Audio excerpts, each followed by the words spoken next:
আসসালামু আলাইকুম। আশা করি সবাই ভালো আছেন। তো আপনাদের কয়েকটা ভিডিও স্ক্রিনশট শেয়ার করতেছি, দেখেন।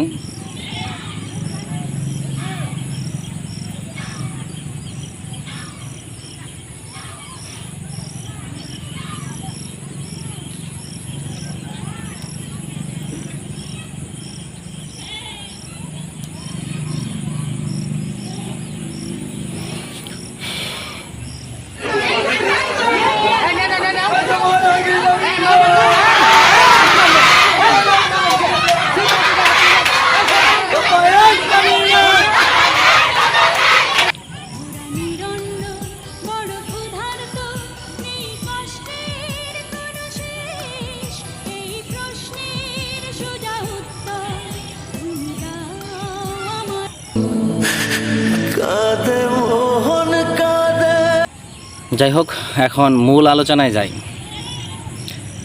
এভাবে অসংখ্য ভিডিও আছে, অসংখ্য জায়গার চিত্র আমি আপনাদের দেখাতে পারতাম বা দেখাতে পারি। তো এই কয়েকটা দেখালাম, আপনারা বুঝতে পারবেন যে আমরা আসলে কোনো আফ্রিকার কোনো জঙ্গলে বাস করি কিনা, বা আমরা ওই যেখানে যে সময় মানুষ মানে পশু পাখির ছাল দিয়ে, চামড়া দিয়ে কিংবা গাছের ছাল বাকল দিয়ে তাদের ইজ্জত ঢাকতো, ওই যুগে কি বসবাস করতেছে? গুহায় যখন থাকতো মানুষ, ওই যুগে কি আমরা বসবাস করতেছি? আমার তো সেটাই মনে হচ্ছে। আমরা আসলে মানে শিক্ষা, ছাত্র, প্রতিষ্ঠান আজকে কলঙ্কিত এই কিছু সংখ্যক মানুষদের জন্য।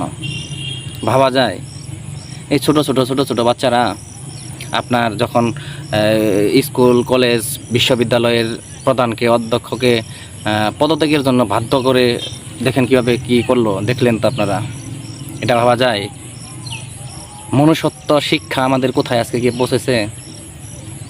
মানে এই ভিডিওগুলো দেখলে আসলে মানে নিজেদেরকে মানুষ মনে হয় না আমার, বা আমরা আদৌ শিক্ষিত কিনা। একজন শিক্ষক অন্যায় করতে পারে, যদি করে, সেটা প্রচলিত আইন আছে, বা সেখানে ম্যানেজিং কমিটি থাকতে পারে, বিভিন্ন কলেজ বিশ্ববিদ্যালয়ের কমিটি থাকতে পারে, তারা বিচার করবে, প্রশাসন আছে, আইন আদালত আছে। ছাত্ররা মানে একদম অফিসে ঢোকার পরে গায়ে হাত তুলে, তারপরে কলম হাতে দিয়ে পদত্যাগের জন্য পদত্যাগপত্রে সিগনেচার দিতে বলে। এটা ভাবা যায়? আমরা আসলে মানুষ হিসাবে নিজেদেরকে মানে কিভাবে প্রচার করব বলেন? শিক্ষা, মনুষ্যত্ব এগুলা কোথায় গেছে আজকে? বিবেক মানুষদের কোথায় গেছে? আমরা আসলে জাতি হিসাবে যে কতটা জঘন্য, সেটা আমরা আবারও প্রমাণ করলাম। একজন শিক্ষক সমাজকে, দেশকে আলোকিত করবে। সেই শিক্ষককে আমরা যদি এইভাবে অপমান অপদস্থ করি, আমরা আসলে কী শিখলাম, কী শিক্ষিত হলাম? এদেরকে শিক্ষিত বলে? যদি এরা যদি শিক্ষিত হয় তাহলে আর রিক্সাওয়ালা বা দিনমজুর বা অন্যান্য শ্রেণী যারা নিম্ন শ্রেণীর কাজ করে, ওরা তাহলে কি? তোমরা যদি শিক্ষিত হয়ে শিক্ষকদের গায়ে হাত তোলো, শিক্ষকদের অপমান করো, শিক্ষকদের জুতার মালা দাও, আরও দু একটা ভিডিও দেখেন।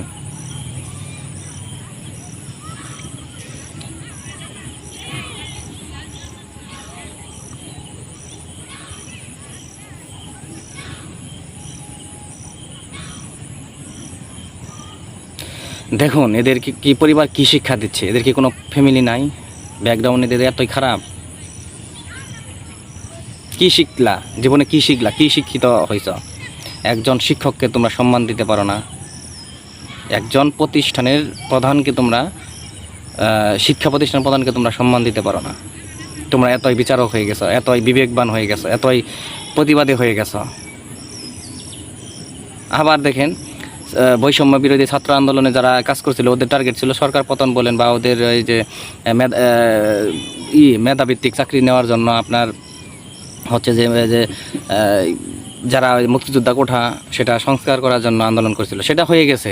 এখন দেখেন সেই ছাত্ররা মনে করতেছে তারা দেশের সব কিছু তারা বুঝে, সবাই মানে এই ছাত্ররা দেশের সব কিছু বুঝে, আর কেউ কোনো কিছু বুঝে না। সচিবালয়ে তাদের, মন্ত্রণালয়ে তাদের, যে কোনো জায়গায় এদের কথা বলতে হয়। কেন? তোমরা কি সচিবালয়ে আর কোনো লোক নাই নাকি? তোমরা বক্তব্য দাও, তোমাদের ওখানে কাজ কি?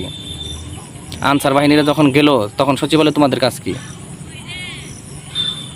মানে সুযোগ পাই গেছো তোমরা, যেভাবে পারতেছ সেভাবে কাজ করতেছ।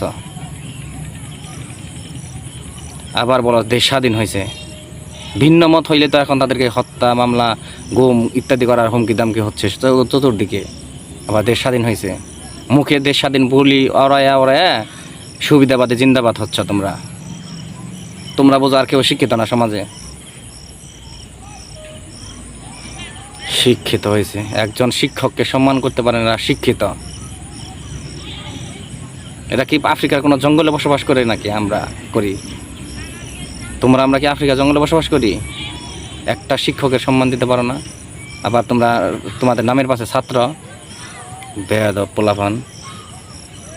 যাই হোক, অনেক কিছু মুখে আসতেছে, বলা যায় না। তো সবাই ভালো থাকবেন, সুস্থ থাকবেন। আল্লাহ হাফেজ।